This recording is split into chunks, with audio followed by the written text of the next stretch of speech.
A good moed. Good moed. We wish each other a good moed. These are the intermediate days of Passover, also known as Chol HaMoed. And we also say Moadim L'Simcha. May these intermediate days bring you joy. It's good to be learning with you. I hope your Passover was uplifting, meaningful, inspiring, and you're carrying it with you. We're now in the days of counting the Omer, the 49 days that we count from the second day of Passover. From the night after the first day, beginning the second day of Passover, we start counting the Omer. We count 49 days, and that will bring us to Shavuos. And we're in that period. Let's light up the darkness.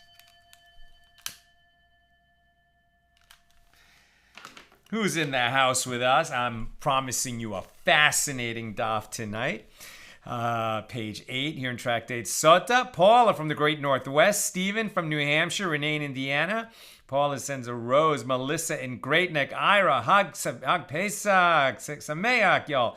Bella in Florida. Paula says shalom. Belle says thanks always. Sal and Nina over there on the YouTube side. Lynn checking in from North Texas. Ella says shalom. Marjorie shalom from Georgia. Welcome everybody.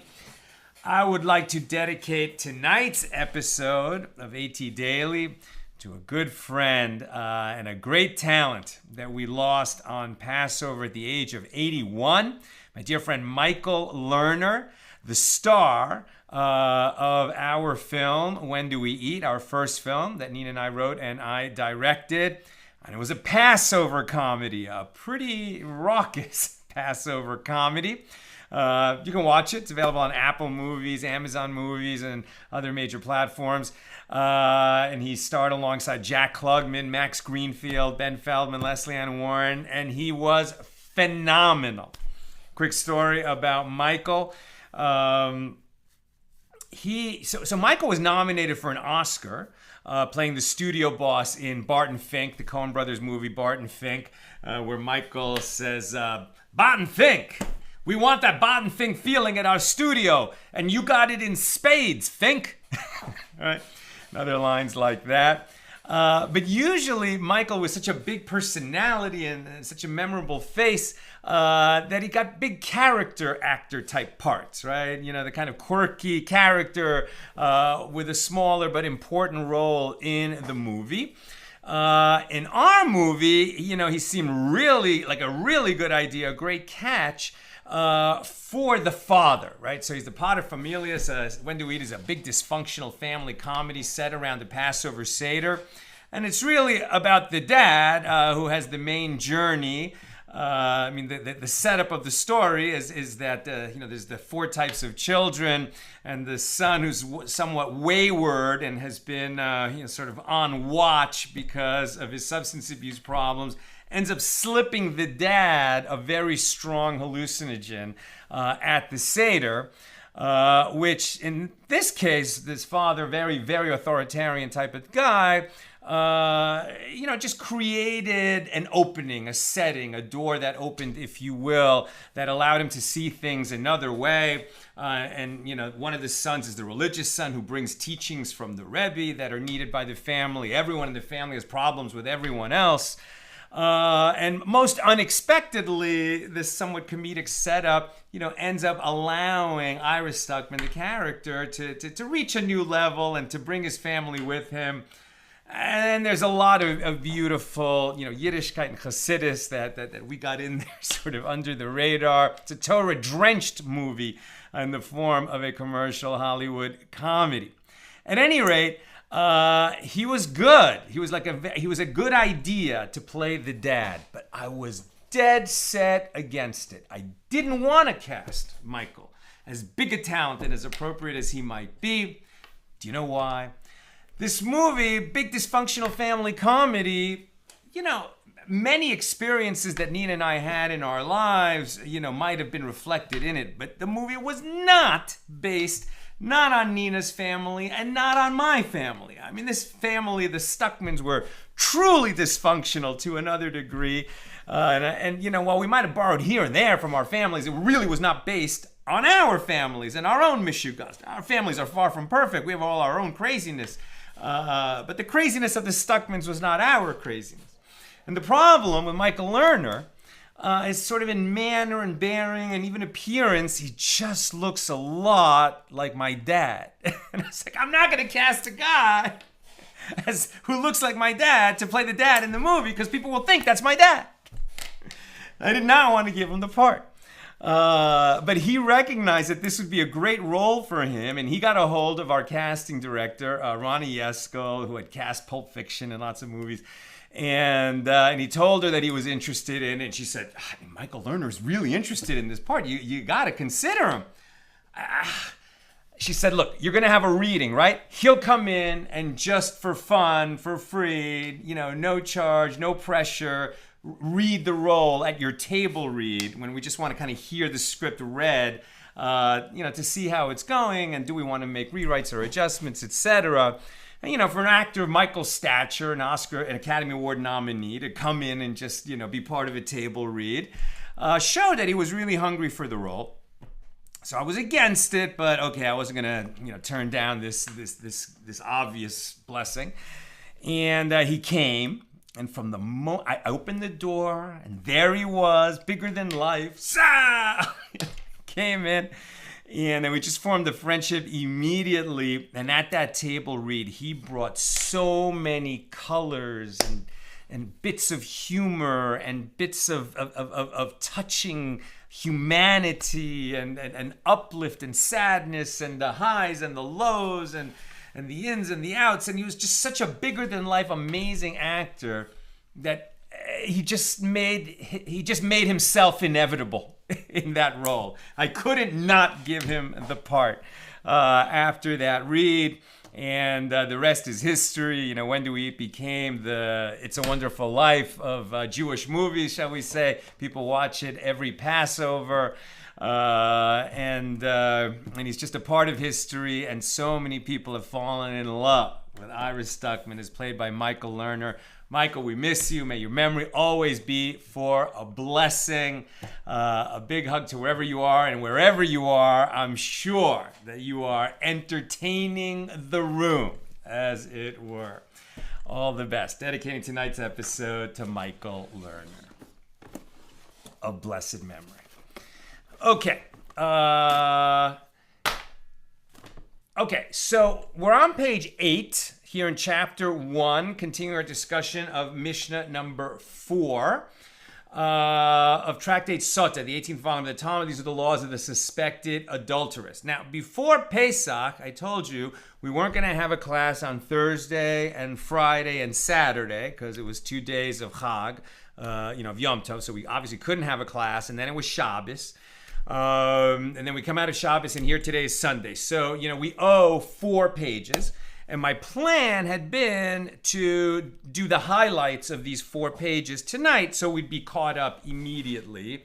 We're just not going to be able to do 4 pages in one show. So at some point, we're going to have to do an abbreviated highlights type of show to catch up. But tonight's not that night. Page 8 is such a good page. We got to do the whole page. And, it's funny that we're dedicating this page to Michael. He would have loved it. This is a dramatic page, okay? Dramatic. So let's go. So we're going to get into it, to a few different areas of the law, of the Sotah. And recall, I said to you, it's a dramatic setup, right? The husband is suspecting that the wife was having some kind of inappropriate communication with some man and says to her, do not seclude yourself with that man. And the husband says that in the presence of 2 witnesses. And then she does it anyway. She secludes herself with this man, this inappropriate man, in the presence of 2 witnesses for enough time that if they wanted to commit adultery, they could have done it. So now the husband brings her to the local rabbinic court in his town, and he says, she's a sotah. There were witnesses to the warning and witnesses to the seclusion. And the rabbinic court says, yes, she's a sotah. She and you and your wife are prohibited to each other until she goes to Jerusalem and drinks the bitter water in the temple. This could only be done when the temple was standing. Tragically, fell almost 2,000 years ago. So, Now, for her to go to Jerusalem, and the husband has to be there too, so that the bitter water can evaluate whether she is guilty or not, because no one knows what happened behind closed doors except her and the lover, right? Perhaps the possible lover. And they're witnesses to their own crime, so they don't count as witnesses.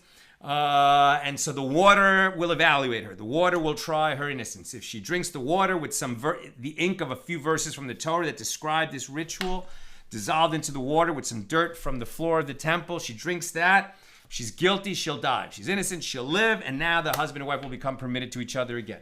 But during this journey to Jerusalem, and it could be a week-long trip, walking, staying in inns at night, the husband and wife prohibited to each other. And if they come back together, she cannot do the trial of the bitter water. So along the way, they're sent with 2 chaperones, 2 Torah scholars, whose job it is to admonish them. You cannot be together. You're now in a prohibited state. To be witnesses if they violate that prohibition, etc. To never let her alone. To never give her another opportunity to commit adultery with someone else along the way. Who knows how wanton she may be, or how wanton the husband might be that he may perhaps led to this situation. Who knows whether he wants to just break through that prohibition. So it's a dramatic setup of these 4 people going on a road trip to Jerusalem, to the temple, to drink the bitter water. All right, that's the general setup. So we learn on pages 6 and 7 how the judges in Jerusalem warn her, listen, if you did it, if you're guilty, just admit it. Okay, you'll have to divorce your husband. You won't receive your ketubah marriage settlement, but you'll live. If you're guilty and you drink that water, you'll die. Don't drink the water if you're guilty. On the other hand, if you're innocent, drink the water. Drink the water and prove your innocence so that your husband won't be suspicious of you anymore and the 2 of you will be reconciled. Now, the Mishnah teaches, and we're at the bottom of 7b, if after the judge's warning she says, I am defiled, I did it, she writes a receipt for her marriage contract, meaning she acknowledges that she's not going to get any money in the divorce and that she accepts that she must divorce because she committed adultery. Divorce is the only solution. Now, you can learn from this that one writes a receipt to serve as proof that a debt has been paid, right? The debt here that we're talking about is the ketubah payment. So a husband, when he marries a wife, has to sign a ketubah. And in the ketubah, he agrees that if he ever divorces her, he's going to pay her a certain amount of money, the ketubah settlement. But because she cheated, she's not going to get that. And now that she's not going to get that, they're saying she has to write a receipt that she acknowledges she's not going to receive the ketubah payment. So the Gemara is inferring from that you can learn from this Mishnah that one writes a receipt to serve as proof that a debt has been paid rather than tearing up the promissory note, right? So I lend you $20. Right, so if I lend you $20, you give me a promissory note where you said, I borrowed $20 from Sal. Now I hold that paper. Now when you pay me the $20 back, either I can give you a receipt that you paid me the $20, or I can give you back the promissory note so you could tear it up. And now there's no longer any evidence that there was a debt, which you can't, collect again, right? That's what we would want. We would want to tear up the promissory note, or we would want to give a receipt that you paid it so that I can't come and claim that you didn't pay it, right? So this matter is the subject of a dispute between the Tanaim, the rabbis of the Mishnah, in Bava Basra on page 170b, a very long tractate we'll come to, in the coming months. So Abaye said, teach in the Mishnah differently. Rather than understanding that she writes a receipt, explain that this is what it means. She tears her marriage contract, like tearing up the promissory note. Rava said to him, but the Mishnah teaches explicitly that she writes a receipt. So rather, to explain the Mishnah, Rava said, we're dealing with a place in which they do not write the marriage contract, as they rely on the rabbinical ordinance that all wives are entitled to the sum of a standard marriage contract upon divorce or being widowed, even if no marriage contract has been written. Because there is no marriage contract to tear up, a receipt is written so that the man can prove that he no longer has a monetary obligation to her. However, generally, when the ketubah is a written instrument, it is possible that the document would be torn, and no proof can be adduced from this Mishnah that we write receipts instead of tearing up promissory notes. Now, the Mishnah teaches, if after the warning, from the judge in Jerusalem, the Sotah maintains her innocence, and she says, I am pure. So they would bring her up to the eastern gate. And the Gemara asks, what would they bring her up? Now we're on 8a. She is already standing there in the temple courtyard. Here's the Temple Mount. This is the second temple. So this would be the scene of such things. This is the gate of Nicanor. This is the eastern gate right here. This is the outer courtyard, right? And then this is the gate of Nicanor, and we're going to be talking about that's as close as regular people could get. Certainly the Mitzorah, the Sotah, and the woman who was given birth, they go up these steps, and that's as close as they can get because they're still in a state of impurity. Past that gate, right, this is the area that only the priest can be in. There is the Israelite courtyard, which is a very small area there that people that are pure could go a little bit of the ways in. But generally speaking, this is the sanctum, greater holiness, where really only the priests go. That's the altar. This is where they slaughter the sacrifices. And then in here, of course, is, go in there. That's the sanctuary where the menorah was kept and the table of the showbreads. And then at the back of that, there's a curtain. And behind the curtain is the Holy of Holies, where the Ark of the Covenant was kept. Okay, so now we're talking about bringing her to this eastern gate, right? This way is east. So we're bringing her to that gate. So do we bring her to the eastern gate? She's already standing in the temple courtyard, as that is where the Sanhedrin sits. The Sanhedrin meets somewhere in this courtyard. She's already here. Right? So that is where the Sanhedrin sits. So the Gemara answers, this teaches that they would bring her up and would bring her down repeatedly in order to fatigue her, with the hope that her worn down mental state will lead to her confession. Right? If she's maintaining her innocence because she just doesn't want to admit it publicly that she committed adultery, they're going to sweat her, as it were, and make sure she's telling the truth by making the interrogation difficult. And this is something that they did.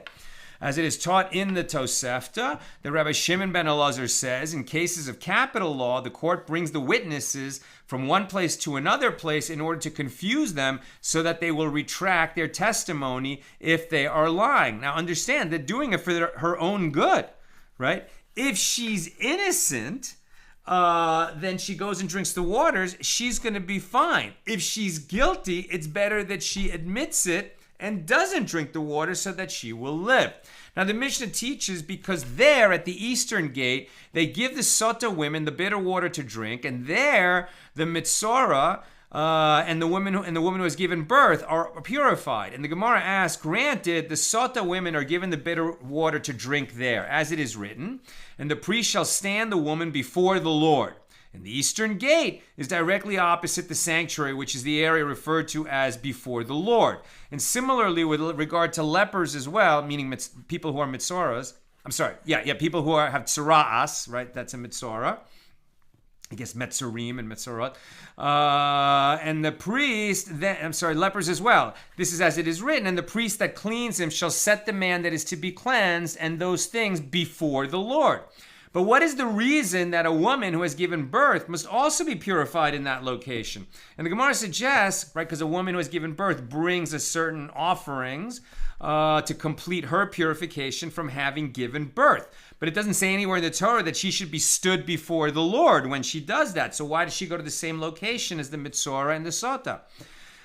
If we say it is because of the requirement for the women who have given birth to come and stand over their offerings, as it is taught in a Baraisa, the offering of a person is brought only if he stands over it while it is being sacrificed. And that is why they stand at this gate, which is as close to the sacrifice as they are permitted to be while they are ritually impure, right? They cannot go into this area where the offerings are slaughtered. So to stand over the offering means to be as close as you can be when you're still in an impure state, and that's at that gate of Nicanor. So is that the reason? Just so that we can say they're standing over the offering by being as close as they can be? If that is so, then this same law should apply to men who experience a gonorrhea-like discharge, men who are zavim, and women who experience a discharge of uterine blood outside of their menstrual period, the zavot. And they are also ritually impure while their offerings are sacrificed. So why would the Mishnah then specify women who have given birth? And the Gemara answers, yes, it is indeed so. And the Tana cited one of them, and the same law applies to all others in that category.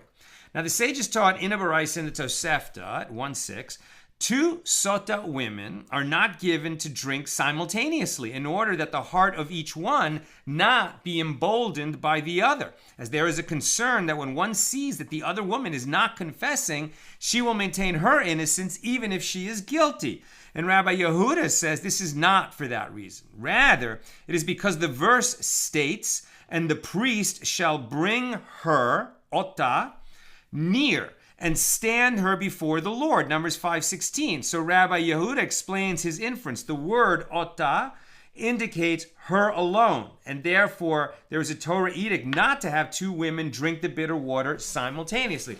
In other words, it says the priest shall bring the woman before the Lord, not shall bring women who are Sotah before the Lord, right? It must be done one at a time, and this is a written source for that. The Gemara asks, and as for the first Tana, isn't it written, Sotah? So why doesn't he say the same thing, that this is the proof in the written Torah? Well, the first Tana is actually Rabbi Shimon, who interprets the reasons of laws written in verses, and he is saying, what is the reason? Meaning, what is the reason that the Torah requires her to be alone, and that each Sotah drink individually? Yes, it says she should be brought alone. But Rabbi Shimon is asking, why does it say that she should be brought alone? And his answer is so that if 2 come up simultaneously, they don't embolden each other and lead to, unnecessary drinking the water and dying from it, when if they would have been alone, they might have been more likely to just admit their sin. Now the Gemara asks, so what is the difference between them? Why should it matter if this law is due to the logical reasoning of Rabbi Shimon or due to the written Torah edict? And the Gemara answers the difference between these 2 views is in a case where one of the women is trembling from fear. Since she has obviously not been emboldened by the presence of the other, Rabbi Shimon would allow her to be given to drink at the same time as the other woman. And the Gemara asks, and if she is trembling, can the court give her to drink at the same time as the other? But there is a general principle that one does not perform mitzvahs in bundles. Okay, so why didn't we just use this general principle to say we can't bring 2 women to drink the water at the same time? Because we have the general principle that one does not perform mitzvahs in bundles, as one who does so appears as if the mitzvahs are a burden upon him, and he is trying to finish with them as soon as possible, right? So you don't try to group mitzvahs together. You try to do them one at a time because they're dear to you. And it's a way to connect with God and to show him that you love him and how grateful you are. So as we learned in a Baraisa, 2 Sotah women are not given to drink simultaneously, and 2 Mitzoras are not purified simultaneously, and 2 slaves are not pierced simultaneously, and 2 heifers do not have their necks broken simultaneously, because one does not perform mitzvahs in bundles. And accordingly, even Rabbi Shimon would agree that under no circumstances can a priest give 2 Sotah women to drink simultaneously. So how then can the Gemara say that a trembling woman could be given to drink together with another woman? Even if you're saying, okay, Rabbi Shimon would allow this because his logical reasoning is not triggered when the woman is obviously trembling, isn't this all moot compared to the point that we generally don't group mitzvahs together, and we have a Baraisa that specifically mentions that we don't group 2 Sotahs together. And Abaye said, and some said it was Rav Kahana who said, this is not difficult. Here, the second Baraisa, which says that it is prohibited to give 2 Sotah women to drink simultaneously because one does not perform mitzvahs in bundles, is speaking with regard to 1 priest. There, Rabbi Shimon in the first Baraisa, who permits a trembling Sotah to be given a drink together with another Sotah, is speaking with regard to 2 priests. Since no individual priest is giving 2 women to drink simultaneously, mitzvahs are not being performed in bundles. He would allow this, but we don't allow that. So that was just Rabbi Shimon's view. The Mishnah teaches, and the priest grabs hold of her clothing and pulls them until he reveals her heart and he unbraids her hair. And the Gemara cites the source for these acts. The sages taught, the verse states, and the priest shall stand the woman before the Lord and uncover the woman's head.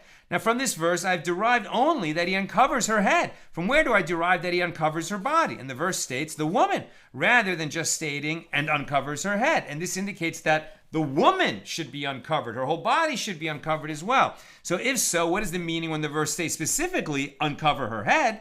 Once it has been stated that he uncovers the entire woman, it is already apparent that she, including her hair, is uncovered. So this teaches that the priest not only uncovers her hair, but also unbraids it so that she should be completely unadorned. This woman might be innocent of actually committing adultery, the actual prohibited act of fornication, but she behaved in a lewd manner by secluding herself with a man who's not her husband, that her husband specifically warned her, don't seclude yourself with him. It looks like you're having an affair. And she did it anyway. So then that triggered this sequence of events. And because of that, it's considered a matter of lewdness in Israel. And she's made an example of and humiliated in front of everyone who happens to be at the temple. And they make the humiliation extreme. They don't want her. It's not a sexy event at all. It's horrible. It's horrifying. And anybody who looks on should think, oh my God, God forbid anyone I know or anyone in my family should ever have to go through that. And hopefully it will make an example and never be repeated, at least not by anyone who witnessed it or heard about it. Now, the Mishnah continues by citing that Rabbi Yehuda says if her heart was attractive, he would not reveal it. And if her hair was attractive, he would not unbraid it. And the Gemara asks, is this to say that Rabbi Yehuda, who maintains that it is prohibited to uncover an attractive woman, is concerned about onlookers having sexual thoughts, and that the rabbis who permit the disrobing of this woman for the purpose of humiliating a sotah are not concerned that, onlookers will be aroused by seeing this naked woman in the temple?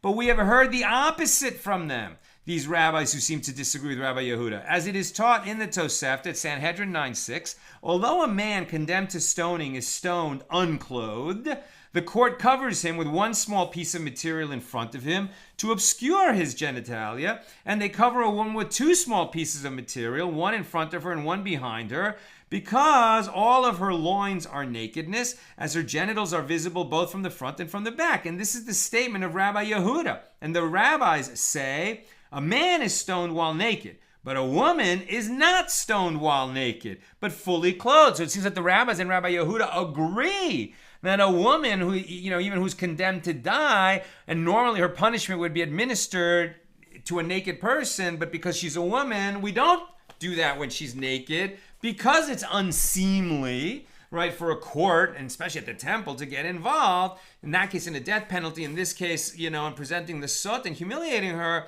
and having a naked woman in the precincts of the temple. So it seems like the rabbis and Rabbi Yehuda agree that we don't expose a naked woman, at least not in the case of a death penalty. And Rabbi said, what is the reason here with regard to a sotah that Rabbi Yehuda is concerned?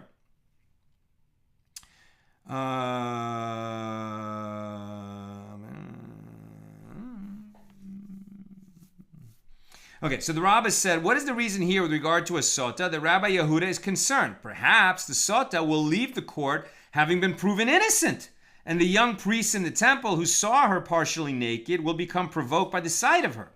There, in the case of a woman who is stoned, she departs from this world by being stoned, and there is no concern for sexual thoughts.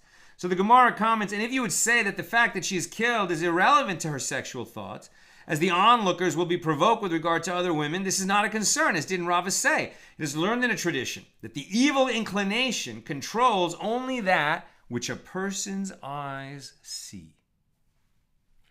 The evil inclination, right, the urge to do evil, the urge to wickedness within us, is tied to our eyes, not to things we imagine, but to things we see.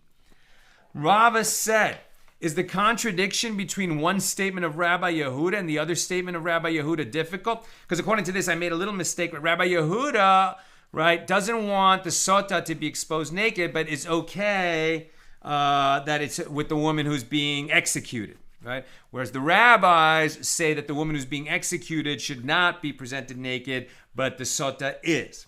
Okay, so Rava said, is the contradiction between one statement of Rabbi Yehuda and the other statement of Rabbi Yehuda difficult? Well, the contradiction between one statement of the rabbis and the other statement of the rabbis is not difficult. There is also an apparent contradiction between the two rulings of the rabbis. As with regard to a sotah, they are not concerned about the sexual thoughts of onlookers, but with regard to a woman who is stoned, they are. So rather, Rav has said, the contradiction between one statement of Rabbi Yehuda and the other statement of Rabbi Yehuda is not difficult, as we answered above, because the woman dies, right? So we're not so worried about that people are going to have sexual thoughts about somebody who's going to be dead in a moment. Now, the contradiction between one ruling of the rabbis and the other ruling of the rabbis is not difficult as well. Why? Now we're on 8b. Here, with regard to a sotah, what is the reason that her hair and body are uncovered? Because of what is stated in the verse, that other women should be warned. Thus will I cause lewdness to cease out of the land, that all women may be chastened not to do after your lewdness. There, with regard to stoning, you have no greater chastening than seeing the stoning itself.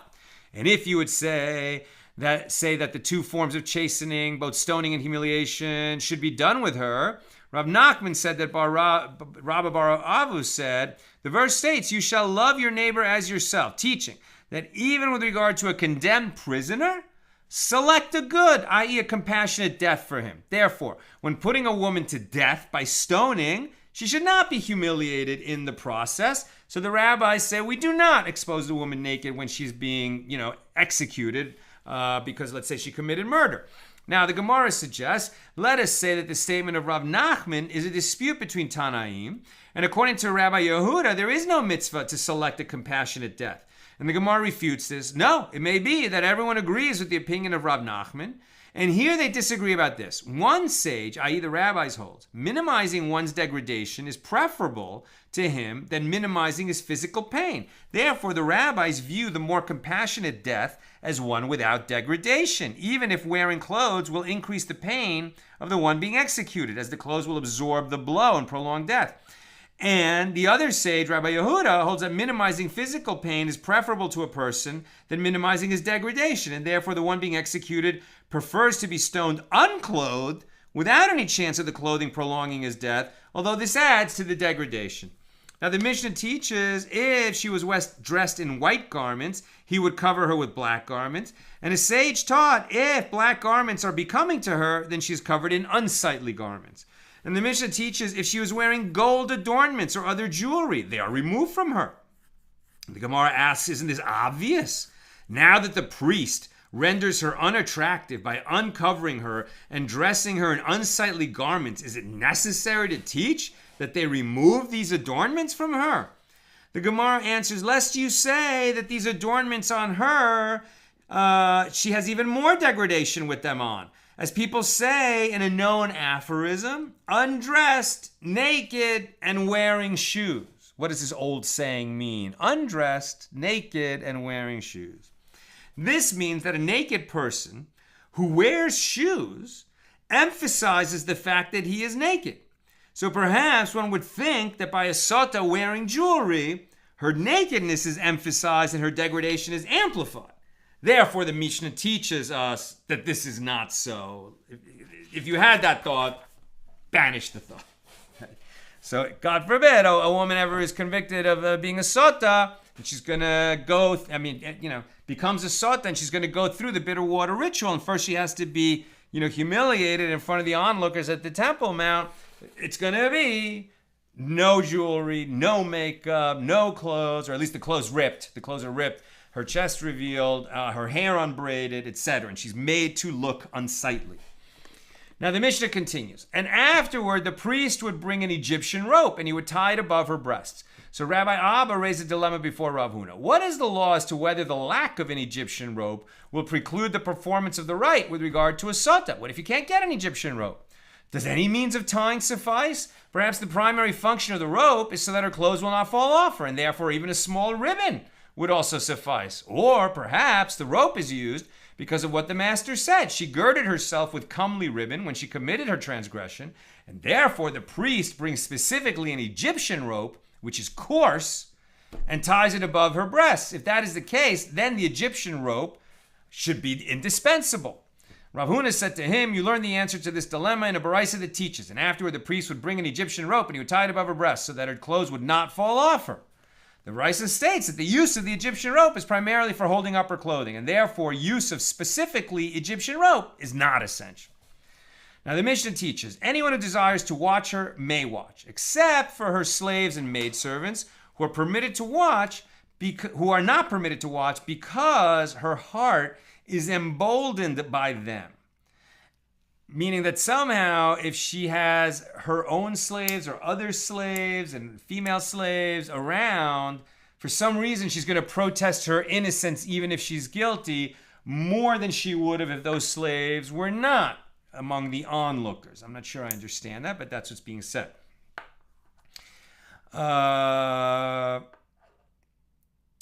So the slaves, no, right? Wait a minute, where am I? Because her heart is emboldened by them. And all the women who are present in the temple courtyard are permitted to watch her. And the Gemara comments, this matter is itself difficult, as there is an internal contradiction in the Mishnah. First you say, and anyone who desires to watch her may watch.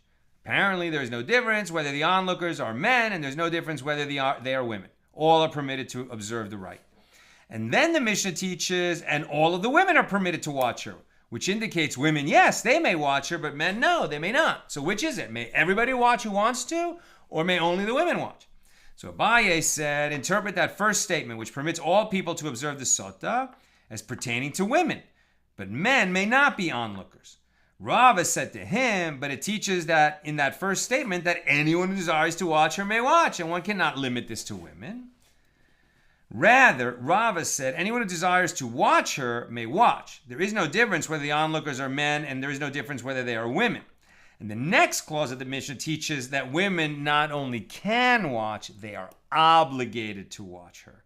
As it is stated, thus will I cause lewdness to cease out of the land, that all women may be chastened not to do after your lewdness, the Sotah. And that concludes our discussion of Mishnah number 4. Here comes Mishnah number 5.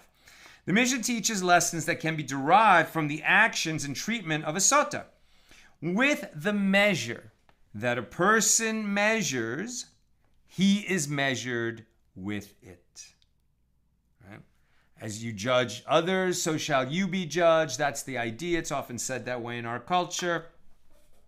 For example, she, the Sotah, adorned herself to violate a transgression. The omnipresent therefore decreed that she be rendered unattractive. She exposed herself for the purpose of violating a transgression, as she stood in places where she would be noticed by potential adulterers. Right? This adultery began somewhere. Right? Even before she slept with the guy, when she started flirting with him, when the conversation began, it already was going bad. So the omnipresent therefore decreed that her body be exposed publicly. She began her transgression with her thigh, and afterward with her stomach. Therefore the thigh is smitten first, and then the stomach, and the rest of all her body does not escape punishment. That's because the Torah says when she drinks the bitter water, if she's guilty, her thigh will swell, and then her stomach will burst, and she'll die. So that is Mishnah number 5. Here's the Gemara. Rav Yosef says, although the measure with regard to court-imposed capital punishment has ceased, as there is no court today, no rabbinic court, empowered to adjudicate and apply corporal punishment, right, to apply the death penalty, punishment that is suitable to be applied with a measure by God has not ceased, as a person is punished by heaven in accordance with his sin. As Rav Yosef says, and Rabbi Chia similarly teaches, from the day that the temple was destroyed, although the Sanhedrin ceased, and therefore we cannot administer the 4 kinds of death penalty, nevertheless, the 4 types of court-imposed capital punishment have not ceased. And the Gemara asks, but they have ceased. Court-imposed capital punishment is no longer given. So rather, the Gemara's intent is to say the law of the 4 types of court-imposed capital punishment has not ceased. Does this simply mean that we continue to study the law and therefore the law has not ceased because we learn it even though we never apply it? No. The Mishnah said, the Gemara is saying something different. The Gemara explains. How so? One who is liable to be executed by stoning either falls from a roof or an animal mauls him and breaks his bones. And this death is similar to the experience of stoning in which one who is liable to be executed is pushed from a platform, like off a cliff, and his bones break from the impact of the fall. Right? A person who is stoned is actually thrown off a cliff. One who is liable to be executed by burning either falls into a fire and is burned, or a snake bites him, as a snake bite causes a burning sensation. Right? This is the idea that people who are actually guilty of, capital crimes, maybe the court doesn't catch them and impose the capital crime, but God sees, and God may choose to deal them the punishment that they deserve, not only in the next world, he might do it in this world, right? And this still happens, and we see this happening. Maybe it doesn't always happen, but it does happen. Right? So one who is liable to be executed by burning falls into a fire, or a snake bites him. One who is liable to be executed by slaying of the sword, right, to be decapitated, either is turned over to the authorities and they execute him with a sword, or robbers come upon him and murder him. Right? So people who are executed by, the actual, like say in America, by the American court system, right? Ultimately, now I know that there's sometimes people end up on death row who don't deserve to be there, and that's a tremendous miscarriage of American justice. But at least some of these cases, according to this, the murder got what he deserved, and it was God acting through the hand of the judicial system. Now, one who is liable to be executed by strangling either drowns in a river and is choked by the water, or he dies of serenechi, which causes the throat to become clogged and he can't breathe and he dies. Now, it is taught in a Baraisa, Tosefta 3, 1-5, that Rabbi Yehuda Hanasi would say, from where is it derived that with the measure that a person measures, he is measured with it? As it is stated, in full measure, B'se'aseh, when you send her away, you contend with her. Isaiah 27:8. In other words, in the measure, basa, that one used in one sin, God will contend with, i.e. punish him, right? Somehow it's going to be measure for measure. The kind of sin that you do will be related to the consequences that you suffer, not only in the next world, but in this world. It doesn't always happen in this world. Sometimes it has to wait till the next world, but maybe more often than we'd like to admit or even know about, people do suffer consequences of their sins in this world. The verse states, for every boot saon stamped with fierceness and every cloak rolled in blood shall even be for burning for fuel of fire. Isaiah 9:4, indicating that every saon, which Rabbi Yehuda Nasi interprets as a small sa, is stamped with fierceness and doesn't go unpunished. And from where is it derived that each and every peruta combine to add up to a great sum? A peruta is like a penny. So they're saying that if you add up all the tiny little sins we commit when no one's looking and it's not that big a deal and we don't think about it too much, but we do it very often, and they add up. And eventually they add up to a big punishment, right? So where does it derive that every penny, every peruta adds up to a great sum, alluding to the notion that even if one is not immediately punished for a small transgression, in the final accounting, all misdeeds will combine together and be addressed by the imposition of a large punishment. Where do we learn that? Ecclesiastes 7:27. For the verse states, behold, this I have found, says Koheles, the writer of Ecclesiastes, adding one thing to another to find out the account, right? The ultimate account. And the Baraisa continues, and we found this with regard to a Sotah, that with the measure with which she measured, she is measured with it. She stood by the opening of her house to exhibit herself to her paramour. Therefore a priest has her stand at the gate of Nicanor and exhibits her disgrace to everyone in the temple courtyard. She spread beautiful shawls, sudarin, on her head for her paramour. Therefore a priest removes her kerchief from her head and places it under her feet. She adorned her face for her paramour, therefore her face becomes sallow after drinking the bitter water. She painted her eyes for her paramour, therefore her eyes bulge after she drinks. She braided her hair for her paramour, therefore a priest unbraids her hair and makes it disheveled. I'm almost done. If you have questions or comments, get them in. She indicated to her paramour with a finger that he should come to her. Therefore her fingernails fall off. She girded herself for her paramour with a ribbon as a belt. Therefore a priest brings an Egyptian rope and ties it for her above her breast. And she extended her thigh for her paramour. Therefore her thigh falls away after drinking the bitter water. She received her paramour upon her stomach. That's graphic. Therefore, her stomach swells. She fed him delicacies of the world. Therefore, her offering is animal food, as it is from oats. She gave him fine wine to drink in fine cups. Therefore, a priest gives her bitter water in an earthenware, mikeda, a simple clay vessel, to drink. She acted in secret. Therefore, God referred to in the verse, who dwells in secret with the Most High, turns his face to her, as it is stated, the eye of the adulterer waits for the twilight, saying, no eye shall see me, and the hidden face will turn, right? God sees these hidden deeds. The adulterer acts in the twilight of the night to act in secrecy, and therefore God, who is concealed, arranges that the matter is revealed in public. And finally, alternatively, she acted in secret, and therefore the omnipresent revealed it in the open, as it is stated, though his hatred be concealed with deceit, his wickedness shall be revealed before the congregation. Proverbs 26:26, i.e., concealed acts of sin are ultimately revealed in public. Lots of scandals prove that particular adage. All right, let's go to some questions or comments here on Sotah 8.